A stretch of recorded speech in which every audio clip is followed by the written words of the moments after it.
There it is. Welcome, everyone, to North Ogden City Council. Meeting now is underway. In order. We'll begin our meeting this evening by invocation and pledge of allegiance by Council Member Barker. I guess we're doing the pledge first. Everyone stand. Okay. I pledge allegiance to the flag of the United States of America and to the republic for which it stands, one nation under God, indivisible, with liberty and justice for all.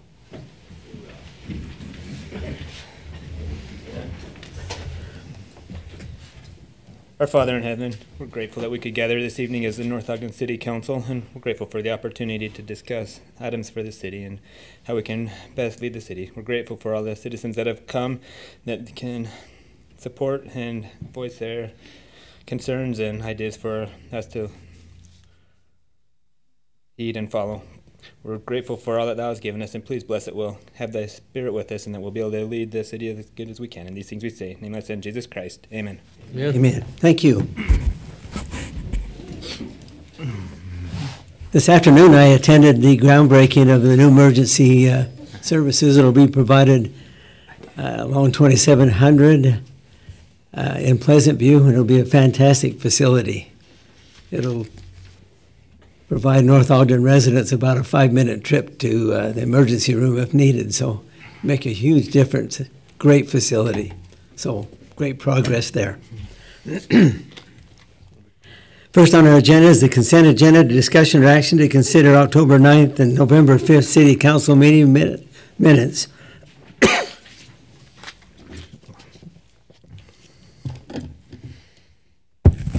Mayor, I'll move that we approve the consent agenda. It's been moved that we approve the consent agenda. Second. Have a second. All in favor? Aye. Aye. Any opposed? Thank you. I'll now entertain a motion to adjourn the open meeting and convene in a CDA meeting. So moved. Been moved that we move into the CDA agenda. Second. Have a second. All in favor? Aye. Aye. Any opposed?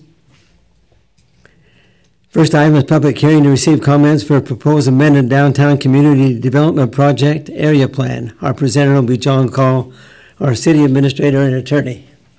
So, council, I'll try and give a little background on this project and the purpose of it, and I'll try to limit the acronyms because they confuse me sometimes. So, the community development area is what we're talking about, which is all of the colored areas you see here on this map, down from at 1700 North all the way up to this is Pleasant View Drive up here. The piece that we're actually talking about is this piece right here, which is behind where the old Country Dairy Boy Dairy used to be.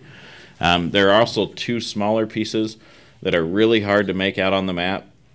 The first one is the parking lot for the cannery building that's across the street to the south of 2000. And then the other one is right here just north of the Zions Bank building at 2300 North. Both of those two smaller parcels are actually in the redevelopment area boundaries and were accidentally included in the community development area boundaries. Neither of them are parcels of any significant taxable value, so it's not an issue, but just as a cleanup, we need to take them out of the community development area.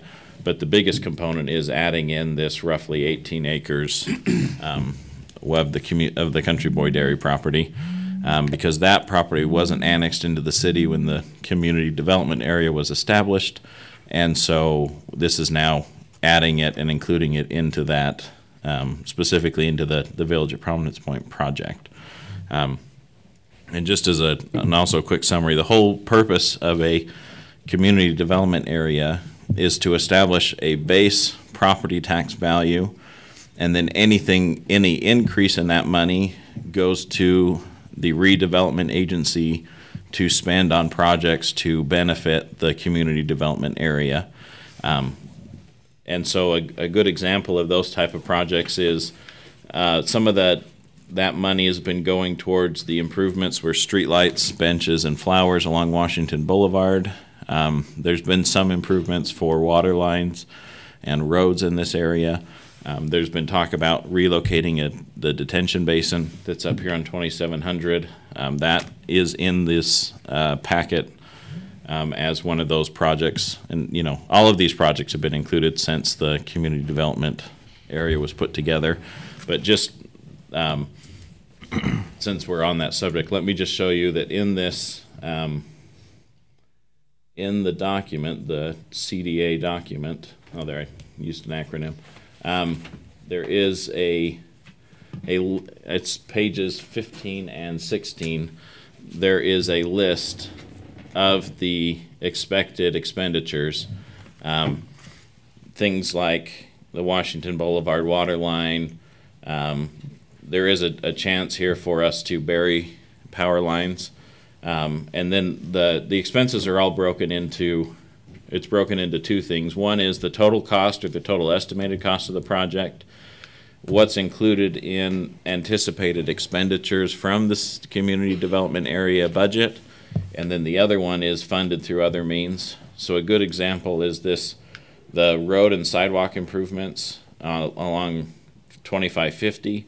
There's roughly $100,000 that's expected to come from other funds, and that would be funds that either came from a developer or were identified by the city in a specific budget year coming from transportation impact fees or other general fund monies or something like that. So the whole purpose of it is to encourage and generate new growth in the community development area, which again it's this area that's along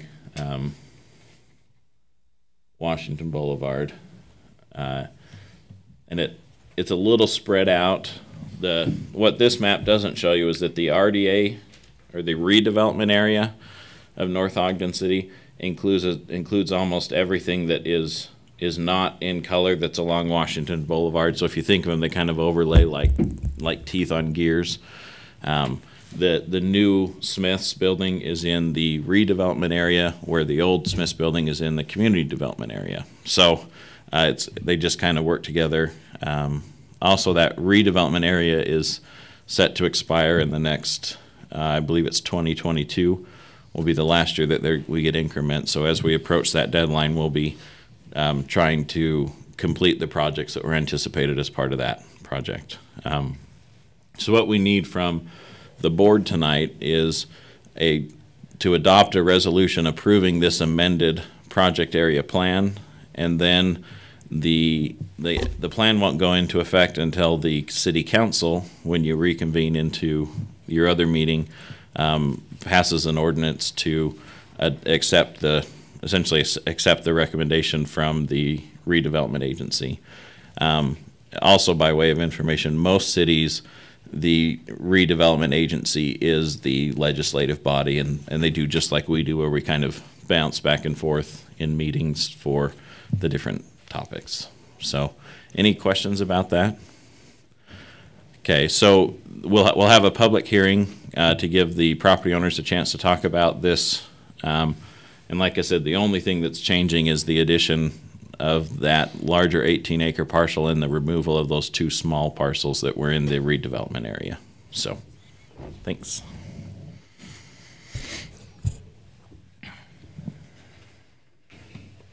Any discussion or questions regarding that?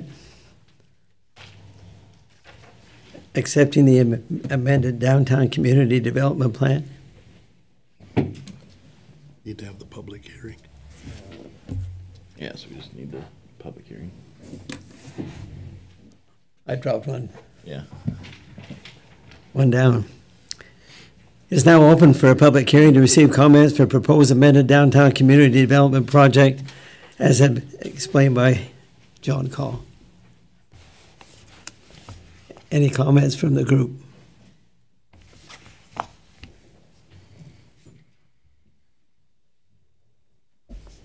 As you approach the podium, please state your name and address. I'm Jerry Shaw, 2281 North, 525 East in North Ogden. In relation to this plan, I have a couple of comments. The first one is about a year ago, I left my home on 2300, which is between Zions Bank and the Medical Center, and got to Washington Boulevard, and in an attempt to turn left, I misjudged the speed of the cars coming from the north and had to duck into the actual left turn lane to go west. As I did so, a police officer saw me, waited for me, and then pulled me over and gave me a ticket, which I should have had. But since that time, I've noticed several cars doing the same thing. In fact, more than one car on different occasions, and a large truck and trailer doing the same thing. So my question is, and I know you don't control this, but we do control it in a way, will there be a traffic light on 2300 North and 400 East? And I would propose that we reduce the amount of speed by the time, or before the cars hit 2300 going south, they are at 50 or 55 miles an hour, because the speed limit is posted on the other side of the road. It makes it hard to go across 3 lanes of traffic on a heavy traffic situation and be accurate. Now, I know we've already had some fatalities in that area, and in the legacy development over there are a lot of people who are worried about crossing that street and turning to the south. And instead of that, they tried to go down to 1700 and pass that way. And I know that the state has the ultimate say in whether we have a traffic light there or not, but I feel personally that we need one. And I'm basing that upon my own experience, plus I've taken the time to look and watch the cars. If North Ogden City Police wanted to make some money, they could go there and do it every day. Because people cannot judge the speed of those cars coming the other way, and they have to duck into that turn lane, which is opposing where they should be. So I hope you'll take consideration to push the state for a traffic light there and reduce the speed zone. There's no reason to be going 50 or 55 miles an hour there. This is a populated area. We could get by with 35 or 40 miles an hour at the very most. Maybe even one of those lights like you have up on the hill as you're coming down the hill that shows your speed and flashes when you go over the speed zone. So that's item number 1. Item number 2 is my land is at the top of that CDA, and I just remember my experience in the past of trying to get through a situation where I wanted to sell 3/4 of an acre, and it was a very difficult thing to get done through the Planning Commission. Part of that was because that was in 2007, and in 2000, the year 2000, you'd already passed a new development plan, and it so happened that the city planner at that time and members of the council at that time were still operating on the year 2000 plan and didn't appreciate it. Yet when I went to find out what the plan was and get a map from downstairs, I got that map and read it. My land was deemed commercial, and I'd been resisted all the way along to get that sold because my land wasn't in the commercial area. And yet when I found out and waved that map, and the city planner at that time said, "Where did you get that map?" I said, "I got it from your office." And that was because they had not updated. They were getting the wrong information. And when that happened, I got it through. So the question I guess I have is if and when I would decide to sell that property, what kind of cooperation would I get from the City Council and the Planning Commission? So those are my two questions. Any questions of me? I don't have any questions. Any comments from the group? We're not prepared to answer those questions this evening, but we'll take them under any advisement. problem pushing for a traffic light? That could be a problem because it's a state road. Right, but they're not going to do it if you don't do anything about it. So, Mayor, UDOT has specifically told us if we want a light at 2300 North, we have to give up the light at 2550. They don't want a light every block, and that's part of the highway access agreement that the councils from several different communities signed about 10 or 15 years ago. But that being said, eventually there will be a light there when there's enough traffic to justify that. It's just right now they're not gonna. They've told us we can have one or the other, but not both. So, in theory, if the council wanted to suggest they move the light, we could. But it would just be something that it'd be expensive, and we'd need to work with UDOT on. Well, you could petition them again. I mean, downtown Ogden has a light every block. And if you're getting what you're wanting here with redevelopment, you're going to have growth and you're going to have traffic and people wanting to go in and out of that street. So it makes sense to have it. Plus, it's a dangerous area. We can make contact. Thank you for your comments. Okay.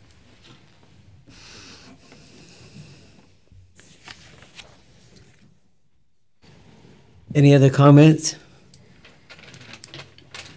Seeing none, we'll proceed with Mayor, close the public hearing. move to close the public hearing. It's been moved, we close the public hearing. Second.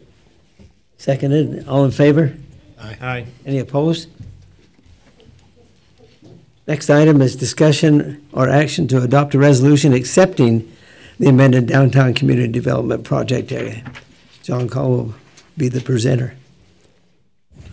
So, are there any questions about the amendment, council or board members? Have a resolution number? Yes, it's 09-2018. 09-2018? Yes. Is it CDA 09-2018 or just 09-2018? It is actually CDA. Mayor, I'd move that we approve CDA, Resolution CDA 09-2018 as discussed. It's been moved that we approve the resolution for CDA 09-2018. Do I have a second? I'll second. It's been seconded by Councilman Barker. Begin the voting with Councilwoman Stoker, Yes. Councilman Swanson, Yes. Councilman Barker, Yes. Councilman Turner. Yes. Motion passes. Thank you. We'll now entertain a motion to adjourn and reconvene the open meeting. So moved. We move that we adjourn the CDA meeting and reconvene in the open meeting. All in favor? Aye. Opposed? Thank you. As we move now to the active agenda, we open the meeting for public comments. I would suggest that if you have comments regarding the amendments to the fiscal year budget, that there'll be a presentation and a public hearing on item 11, that you be able to at least hear the presentation and have an understanding of what's being presented. So it's open for any other public comments. Julie Anderson, 940 East, 2600 North. I'm just asking you to consider the amendments to the daycare center proposals to allow the changes and to allow someone to have a really decent business where this is concerned. I believe she has presented her case very well and should be given the opportunity. Thank you. Thank you for your comment. Thank you. As I have a child without shoes in my sitting, we're doing carpool tonight. My name is Susanna Birch, 1722 North, 150 East. I just wanted to, I won't be able to stay for agenda item 11, but I wanted to speak out in favor of including the amphitheater costs for the 2018-2019 budget. I've stated before that the amphitheater will increase bonding not only for youth but for adults in the community, and I think that having a facility and continue to having be one of the best in the community would be wonderful. I'm not opposed to seeing some privately raised funds, but I think the best outcome would be having the ramp funds, city funds, as well as private dollars. Thank you. Thank you for your comment. Council, greetings. Cecil Rhodes, 3098 North, 750 East. Just want to kick back to the last meeting that we were all here present for when I presented City Ordinance 1011 concerning fence height. Is there anything I can do to expedite a response from this council? Can I maybe get a date as to when this dilemma I'm facing will be responded to? Thank you. Thank you for your comment. We'll check that out with the Planning Commission. Planning? I believe the planning department is scheduled that. I'm not sure it's next Wednesday, but I know they have it on the docket to have some language adjusted for this situation. So it'll probably be back to the council. I'm not sure it'll be ready by the 18th of December, which is the only meeting in December. But it would be the first one in January. So. Thank you. Thank you for your comment. Rob Barker, 2524 Barker Parkway. First, I want you all to know that I did my very best to not be quoted in the newspaper again today. I knew he was going to call. I thought through what I was going to say. I thought I would say, I didn't think I would say anything that would be quotable. Anyway, enough said. I can't stick around for item number 11, so I just want to make a couple of comments right now about the amphitheater. First of all, may I just encourage you, before you take a good look at more funding for the amphitheater, take a look at what I think are higher priorities. I still note, I drove up to Loma View Park today. I noted that there are still porta potties there in lieu of a more permanent structure that's been broken for some time. I just think that's an embarrassment to our city, to have those public bathroom facilities not functionable at a park that's been there for, well, I think I was a boy when it was built. I also I appreciate the repairing of the sidewalk around Barker Park. I took a walk today. I noted there are still parts of the sidewalk around Barker Park that have broken, and roots that have lifted up some of the sidewalk around Barker Park. I would love to see the rest of that park, the sidewalks repaired. I'd hate to see another one of my neighbors take a fall and be injured at that park. My other little comment is, I think this is my upbringing. I don't know why as a city we're in love with ramp funds and government grants. The family that I grew up in, we learned to be self-sufficient. I would love to see North Ogden just be self-sufficient. Use the tax money and the revenues that are raised here and not depend upon other entities, state of Utah, United States government. Let's take care of ourselves. I think we're a large enough city we can do that. Anyway, thank you, and thank you for your service. Thank you for your comments.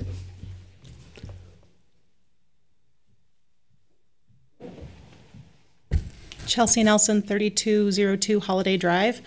I didn't prepare anything because I didn't plan to say anything, but I'm here in favor of the Barker Park Amphitheater.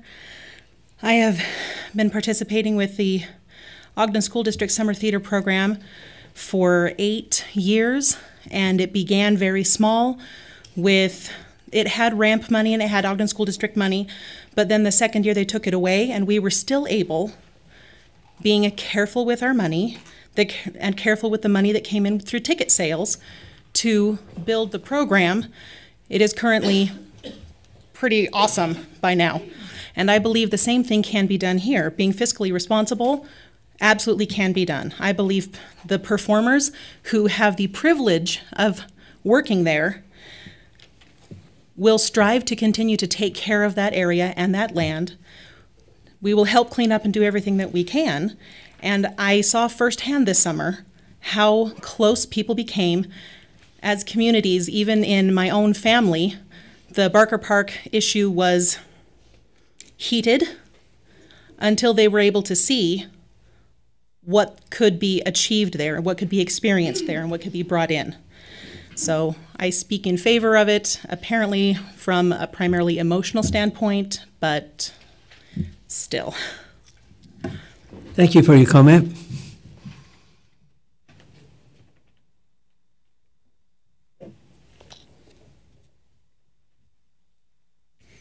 If there's no other comments, we'll proceed with the agenda.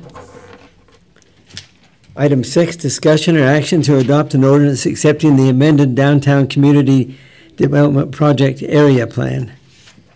Presenter will be John Call, our Administrator and Attorney.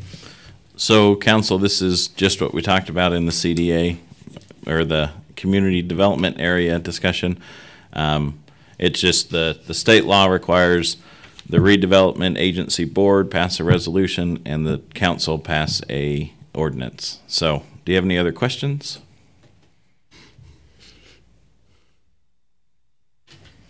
Ordinance number? 2018-28.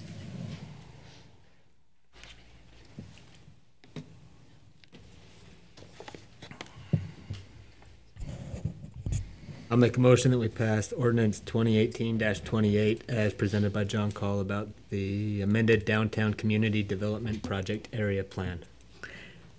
It's been a motion to accept 2018-28, accepting the amended Downtown Community Development Project. Have a second?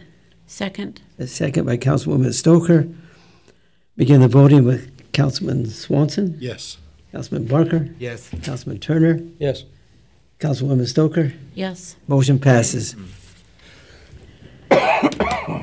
Next item is a public hearing to receive comments to consider property use for Mackley subdivision located at approximately 1750 North, 775 East. Presenter will be John Call. So, Council, this is, we received an email from Paul Mackley. He is planning on subdividing a portion of his property over on 775 East. I'm going to pull up the actual plat map here. So this is where he currently has horses on this property. His home is right here to the west of this.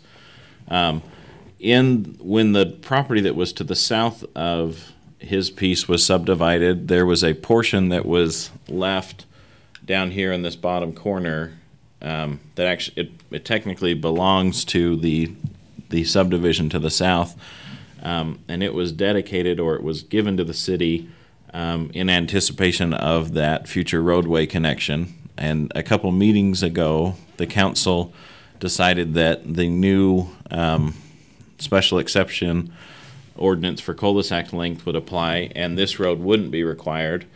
And so Mr. Mackley or Dr. Mackley has requested that property be allowed to be utilized as a detention basin for his subdivision, as opposed to him constructing in a different area on his property or somewhere else, since it essentially won't be needed by the city for a road now. There is some precedence in the city, as stated in my staff report, with the city selling capacity in existing basins for developments going in. This is a little unique because it happened in Wadman Park, which is somewhat similar in that the city, we were given that property for that park, but then we constructed some improvements to handle the stormwater and do things like that. And so the developer was charged a portion of those costs. In this case, there aren't really any costs associated with the property. It was given to us by the developer who owned the property to the south. There is currently, I believe, the neighbor directly to the south does have some trailers that he's located on this property, or close enough to the line that it's probably, and something there to consider. But there's really no, staff doesn't have much guidance for the council. It's really up to the city what you'd like to do. Technically, We wouldn't be giving the property up because most detention basins are subsequently dedicated back to the city. It would just be essentially changing the use of the property from an anticipated road to a detention basin.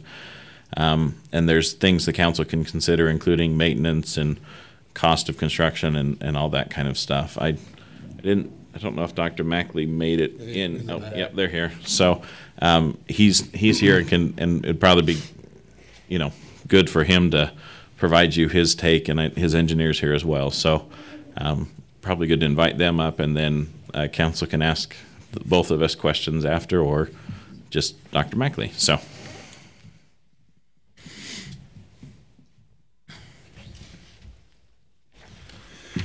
Thanks for the consideration. Paul Mackley, 730 East, 1750 North, and this is Jim Flint, my engineer. In an earlier staff review, pre-construction meeting, whatever that meeting was called technically, as we looked at the survey on this property, that is the lowest corner of the 3-acre lot, so it's kind of the natural drainage spot anyway.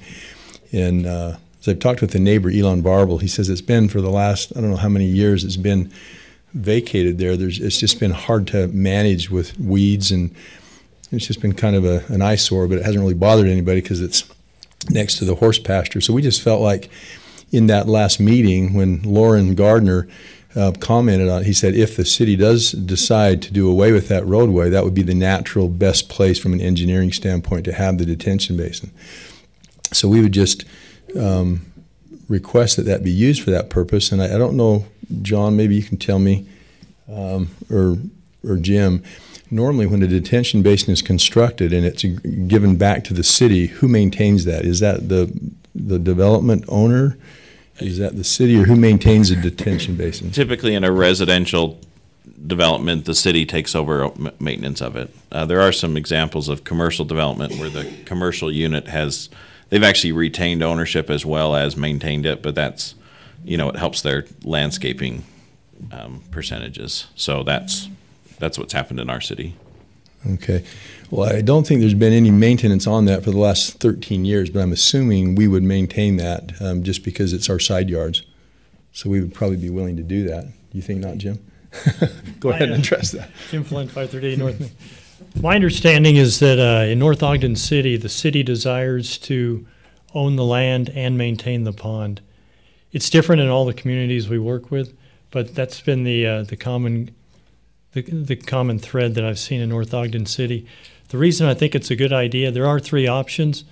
There are have another pond somewhere else, have owner-maintained pond, but those have been, I think, denied by the city engineer.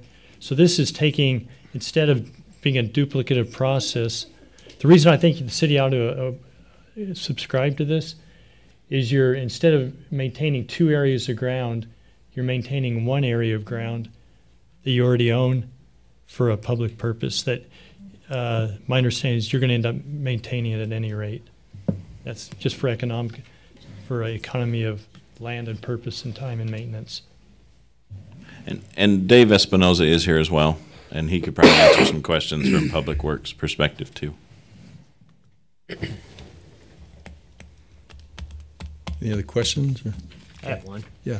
Is it a detention basin or a retention? Has it been designed to detain water flow? It'd be a detention basin. There's a storm line that runs right through it. Yeah, I did forget to mention that there is an existing storm drain line that runs underneath this property, which was part of the reason the city took ownership of it. There's a storm line that runs from here and across Dr. Mackley's other property and connects out into 1750.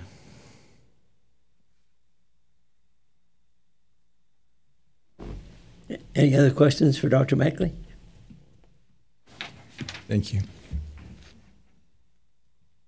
Dave, do you have any comments or any questions for Dave? I got a question for John. Based on the elevations, we're only about 3 feet deep, correct? That's kind of what I looked at when I think that sounds about right. It's about 3 feet. It's a fairly shallow pond for this subdivision because there's not a lot of street. And do we have any other detention ponds like this that are a similar situation in the city? I can think of one, but I don't know if it's the one I'm thinking of is that development they did on 2700 just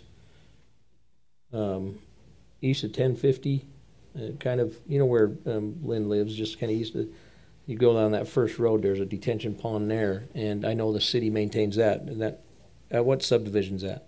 Do you remember, Dave? I don't remember. You're talking on the school property, where the elementary school's going to go? That's Canyon Vista subdivision. So is that the similar situation as this? Because I know the city maintains it, is what I was told. So it's more akin to what most developments do, which is they actually provide the property to the city and build the basin, and then the city maintains it. Okay. This is a little different, where the city has this kind of surplus remnant there, and so the question, there's all sorts of options on the table. There are a few other developments in the city where they have detention basins that are in people's backyards. Although I think, Dave, up in Cactus Ridge, do we maintain that, or do the residents maintain those? We maintain them. So even though they're technically on private property, we still maintain them. So there's kind of there's all sorts of things that happen. One where the developer actually maintains them all, except for the control structure. The IHC basins just north of the IHC clinic are maintained by IHC, and Smith's discharges their stormwater onto that property, and IHC maintains it. There was some joint agreements that were worked out when the Smiths went in for that. So I don't think the council's constrained by any particular situation. It's a policy decision, and you can move the direction you want to move. Okay. Thank you. I have a question. John, are there any other instances in the city where we have the capacity that was purchased in Wadman Park? We have detention basins where the developer develops the basin and then deeds that over to whatever the mechanism is, over to the city. Are there any circumstances where the city has given land to a developer to put in a detention basin at no cost? I'm not.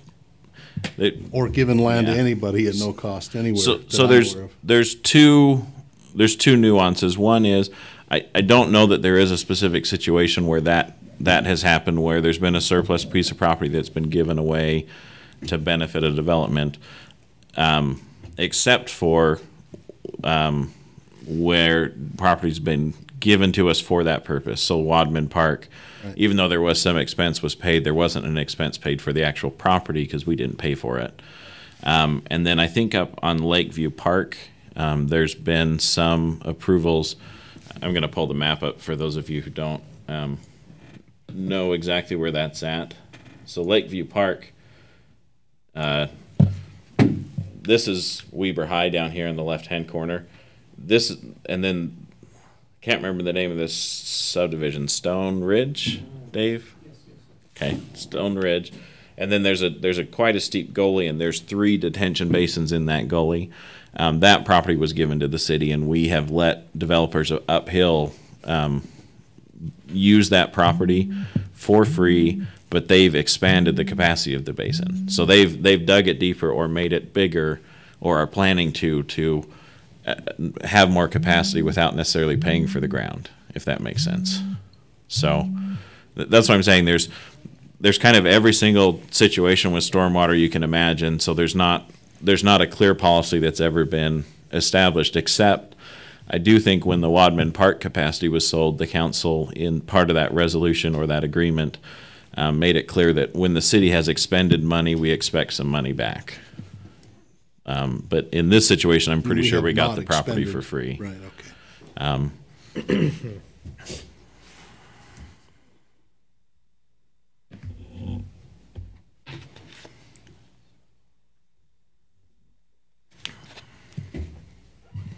Any other questions from the council?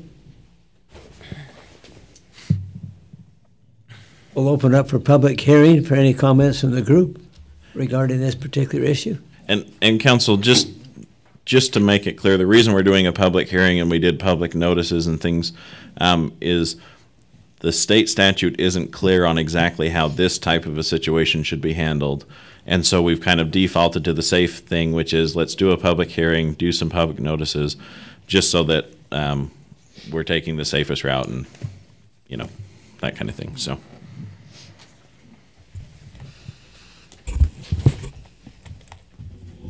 Wear a different hat now.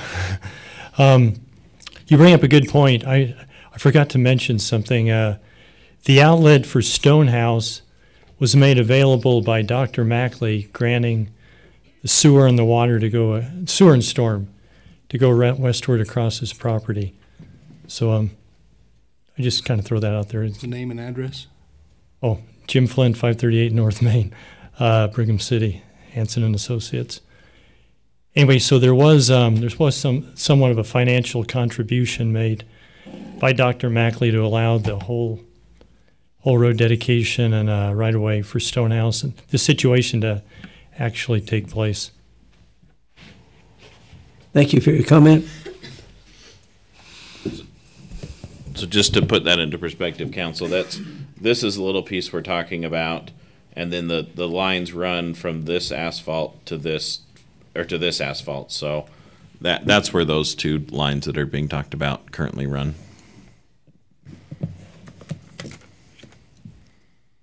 Seeing no other public comment, we'll close the public hearing with a motion. Gotta have a motion.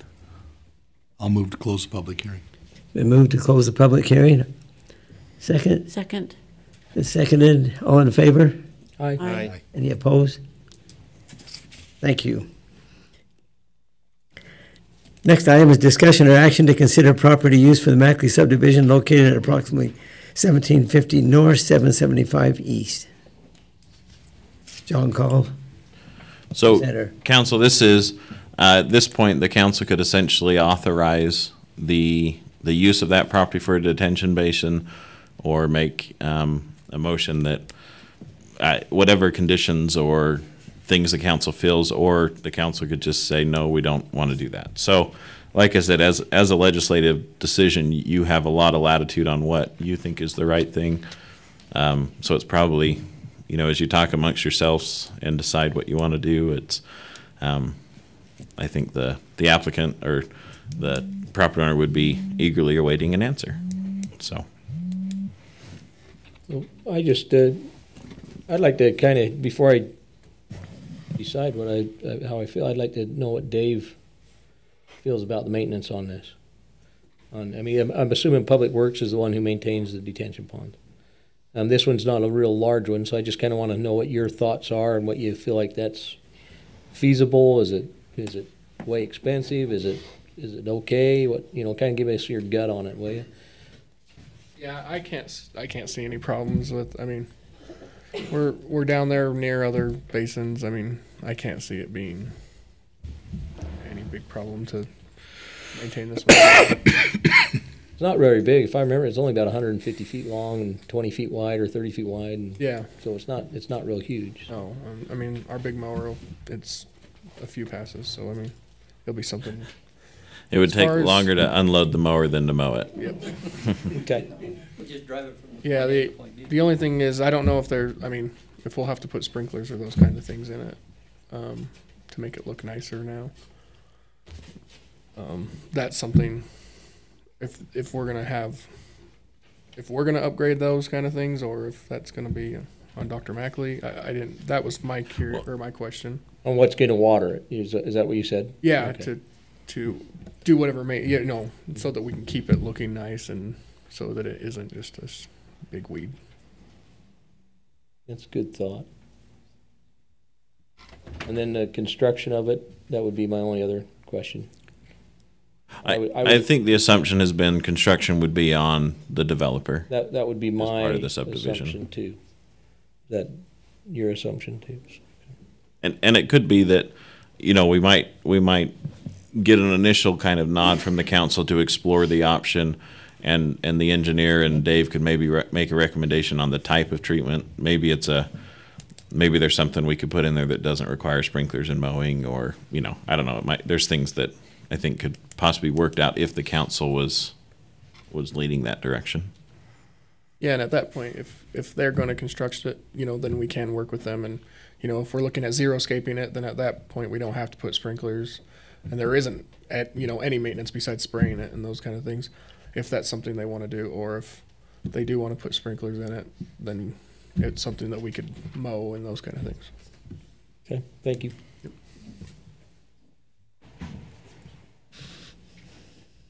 I'm fine with it at this point, with what Dave says and stuff, so.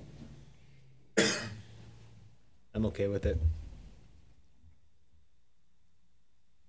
Yeah, but John, with what you said on, you know, the other up there in Lakeview, city-owned, that the developers have improved, that's essentially, in my mind, what would be happening here. It's city-owned property, but the developer would be improving it.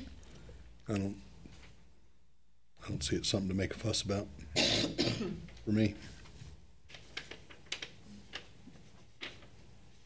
Any other questions? Yes? No, we're good. Well, do we need to make a motion? Yes.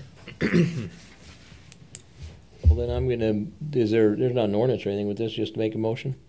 Yeah. Then I would move that we approve the use of the Mackley subdivision as discussed. Second. It's been moved by Councilman Turner that we approve the action on the Mackley subdivision, 1750 North, 775 East. We had a second by Councilman Barker. It was me. Councilman Swanson, sorry. Any other questions or discussion? Begin the voting by Councilman Barker. Yes. Councilman Turner. Yes. Councilwoman Stoker. Yes. Councilman Swenson. Yes. Swanson. Motion passes. Next item, discussion or action to consider an ordinance to amend daycare standards in residential zone. Is Rob gonna, are you? Rob had a family emergency, and so it's on me. Default? By default, yes. I guess that's what happens when you go to planning commission meetings. You get to do it. I'm not sure if we have any planning commissioners here. Nope, I don't see any.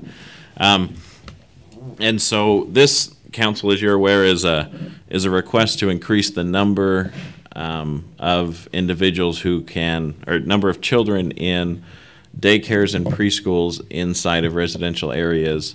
And right now, the limit is currently set at, I think, 9 individuals. A request has been to increase it to 16 individuals.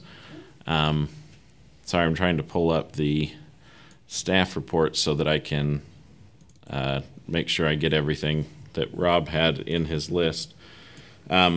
This is a legislative item, meaning the council has, all the discretion. There's nothing that says the council has to approve this or has to deny it.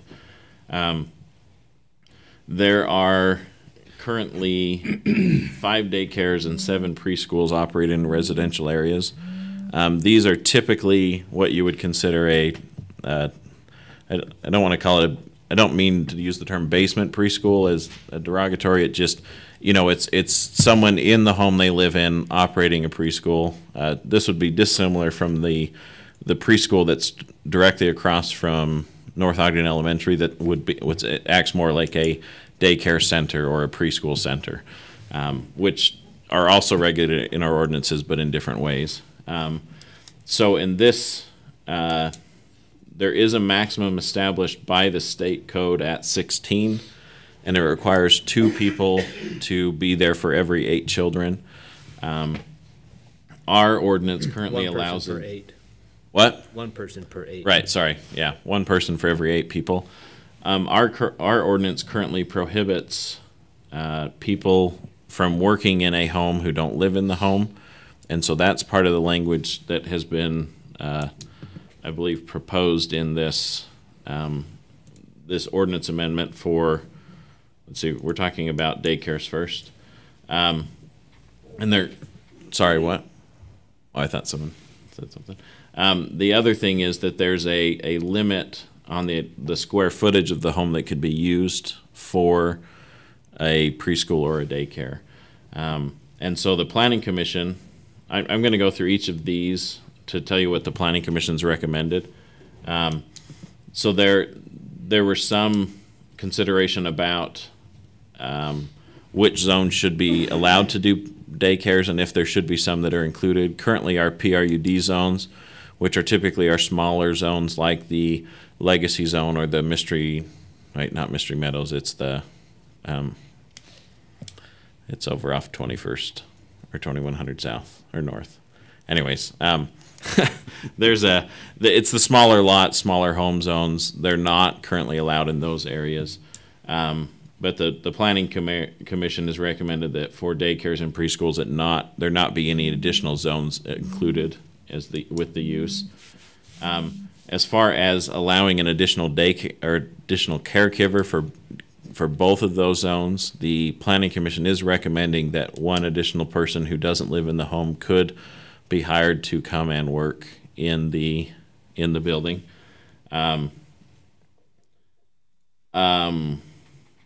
There was a question about should there be a difference between daycare's maximum limit and preschool's maximum limit.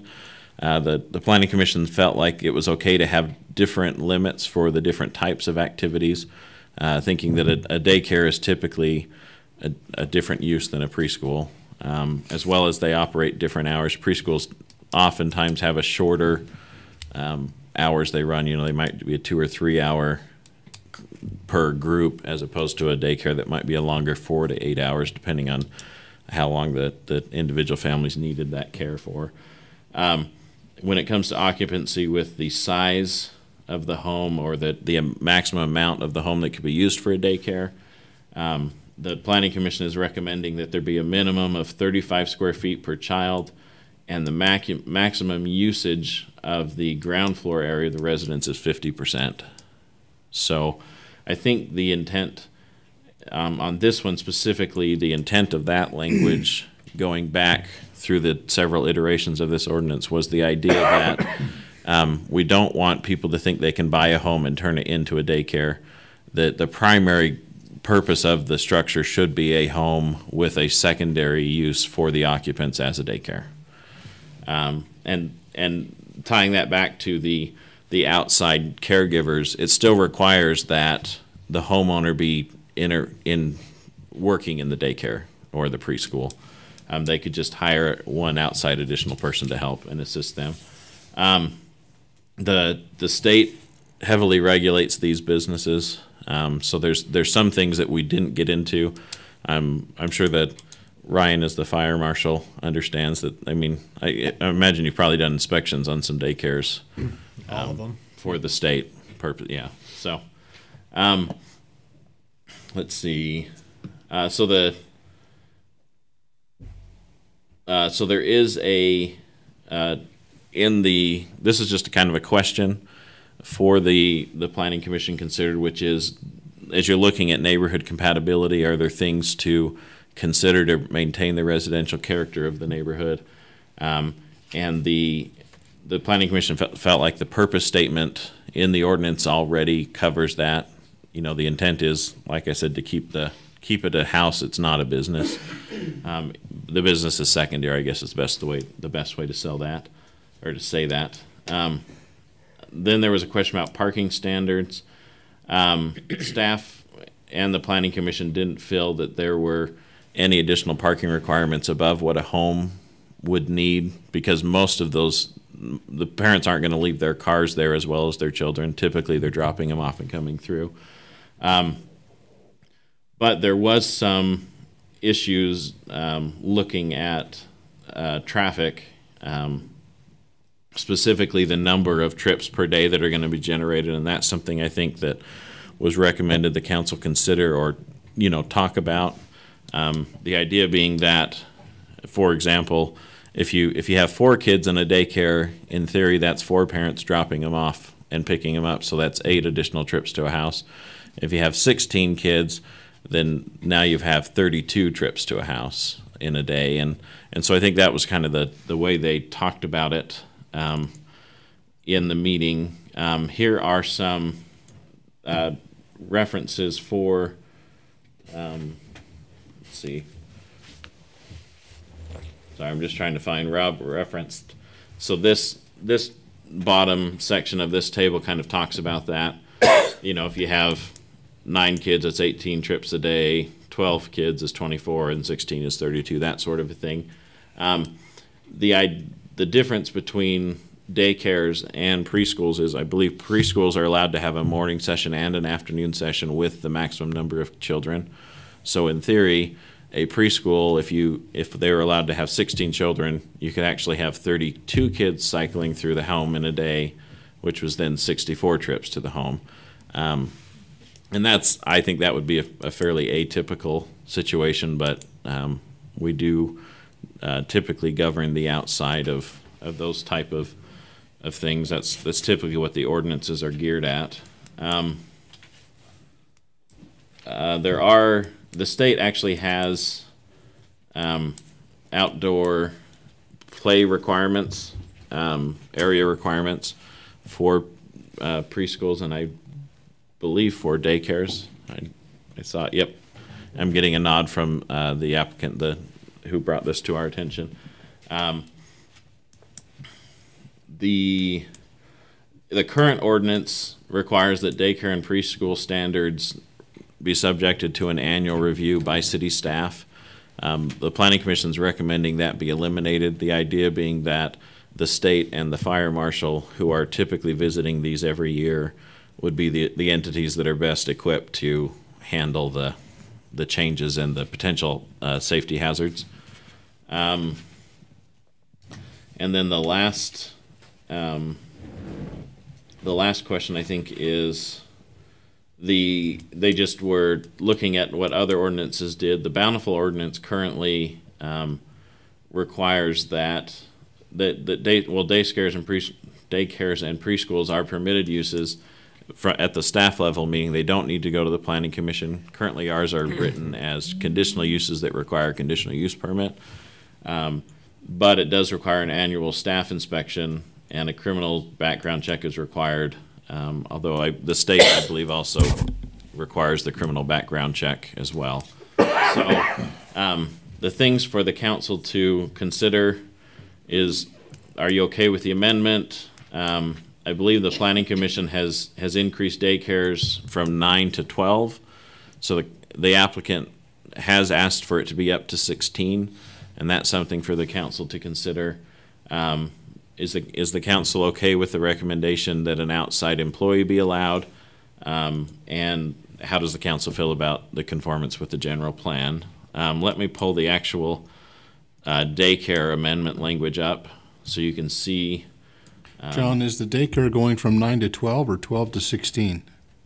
I believe it's going from 9 to... I'm looking at the staff here, and it says that we met on the 4th of September, and the request was that it be increased from 12 to 16.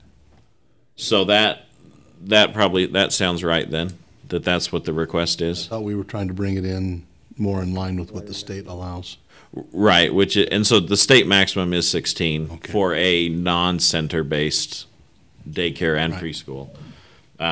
I just had thought, apparently I'd misremembered, and I thought that it had been limited to 12 by the Planning Commission, but it sounds like it's right here. It is written to be for the 16 individuals. Okay. And that's what the Planning Commission's said. It's just stuff for the council to consider. I think staff felt more comfortable, and the planning staff felt more comfortable. They're not in the room, so I can throw them under the bus, right? With a 12 number, but the Planning Commission was perfectly comfortable with 16. So, and I believe, let me pull up the preschool, and these are technically different amendments. They are, I believe the preschools was not 16. It was 14 children. And I think the idea for that was the idea that they can run 2 different 14-hour sessions during the day. So I'm happy to ask any questions or answer any questions. Typically with these type of land use ordinances, the council does allow for public comment on the ordinances. I know there's at least one individual who would love to provide some comments based on her experiences and what she desires, as well as maybe answer questions the council might have. So the council is more than welcome to. You could either do a public discussion on both items together or separate them out. They're both so closely related. That's why there was only one staff report written. And then the language is almost identical except for the change of the 14 for the preschool, for the preschool and 16 for the daycare. So, any questions for me? That's not a public hearing here. Right, so our ordinance doesn't require that it be a public hearing. State code requires a public hearing before the Planning Commission, which was held. But the City Council in the past has typically suspended the rules and allowed for public comments on these items because they felt that it was, the council didn't want someone to feel that the council didn't want to hear what the public had to say. Usually there hasn't been a lot of comments on those at those comment periods, so. But it is up to the council if you'd like to do it or not. I'm okay with it. I'd move that we suspend the rules and allow public comment on items 9 and 10. Second. Been moved and second that we allow public comments on items 9 and 10. All in favor? Aye. Aye. Any opposed? Meeting's open for public comments on those 2 items.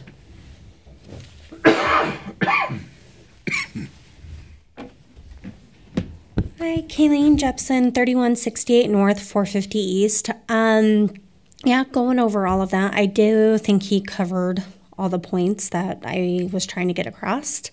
But if you have any questions for me, I'm more than happy to answer them.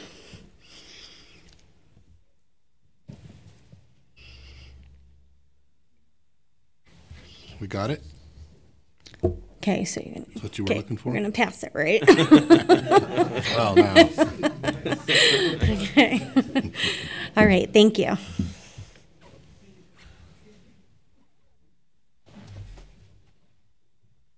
Hi, Mona Lisa Wald, 2457 North, 750 East. I used to own a daycare here in North Ogden, and I just want to say that if you do have a second person, that person be required to be certified by the state to take care of children, and not be a minor probably as well. Thanks. Thank you for your comments.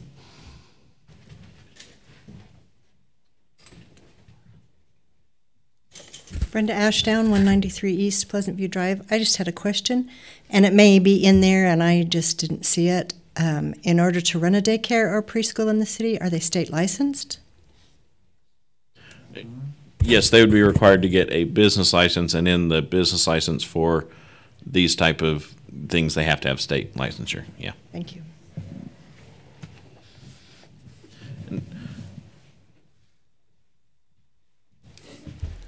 Bob Buswell, 962 East, 3025 North. Just by way of information, I talked to a lady that works right across the street there from to the south of North Ogden Elementary, the daycare center, and they open at 5:30 in the morning and they go till 6:30, so they go 13 hours.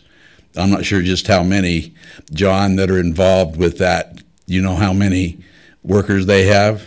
I don't specifically. But they do have quite a few students, and that's why that one's considered a daycare center that falls kind of under the commercial operation as opposed to residential. Thank you. Yeah. Although it is in a residential neighborhood, it just was grandfathered in. So. Thank you for your comments.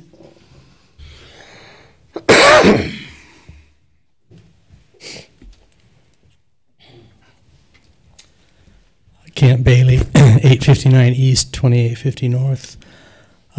This is the first that I've been aware of the discussion tonight, but having served on the council before, I would just ask that the council pay particular attention to maintaining the residential flavor of our neighborhoods. There have been a number of issues that have come before the council in the past where traffic has been a major issue, as neighbors have complained and have been negatively impacted by businesses operating in residential areas. And we have worked hard for many years to maintain the residential flavor of our neighborhoods, and I would encourage the council to continue to do that. Thank you. Thank you for your comment.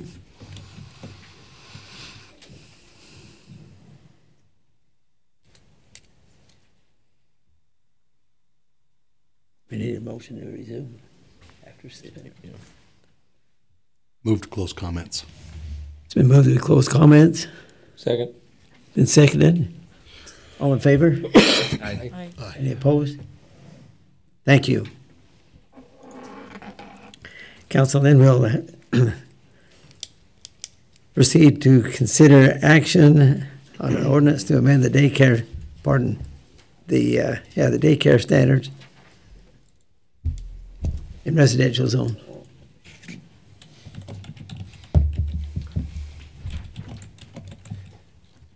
I got a question. It's what Mona brought up. Are the secondary staffed? Are they required to be state certified, have background checks, all that other done? So not under the current ordinance as was presented, but if the council would like that, we could add this language here in red that says a person not residing in the dwelling may be employed in the daycare if they have been certified by the state. And I've added that to both ordinances. And yeah, I like that. And I mean, when we're talking the other daycare centers, they have to, one by the junior or the elementary, they all have to be certified. So. And then our ordinance does also require for daycares and the preschools that a criminal background check is required on any adult living in the building. So. Mayor? Yes. John, I would ask that we add to that the other comment that Mona made, and that is that they cannot be minors.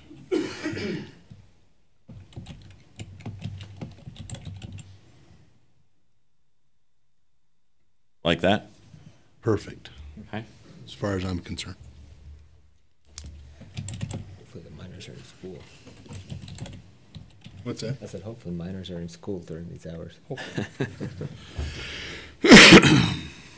And it is minor with an OR, not an ER, right? Yeah. Yes.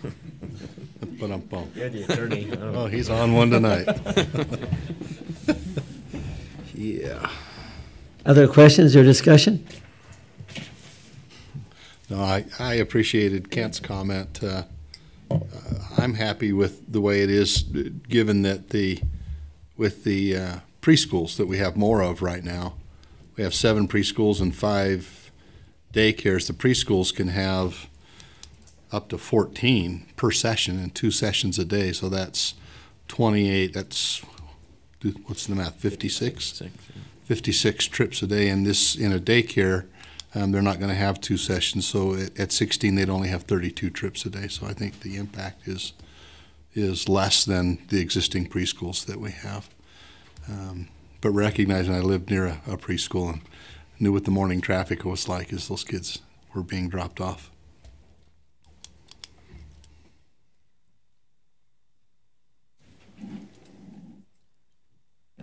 Yeah, we also had a preschool in the neighborhood, and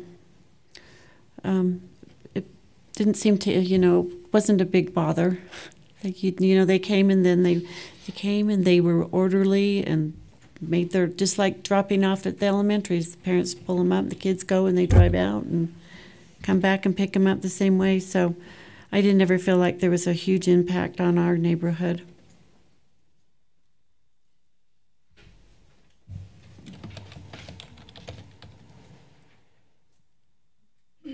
Other questions or discussion?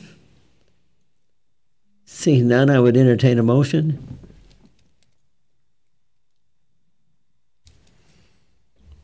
For number 9, I'd move that we approve ordinance 2018-29, amending daycare standards as discussed and as changed by John on the screen there. We've had a motion from Councilman Swanson to approve the ordinance to amend the daycare standards 2018-29 and include the language just added. Do I have a second? Second. A second by Councilman Turner. Begin the voting with Councilman Turner. Yes. Councilwoman Stoker. Yes. Councilman Swanson. Yes. Councilman Barker. Yes. Motion passes. Next item, item 10, is action to consider the ordinance to amend preschool standards in residential zones. This will be discussed by John Call. So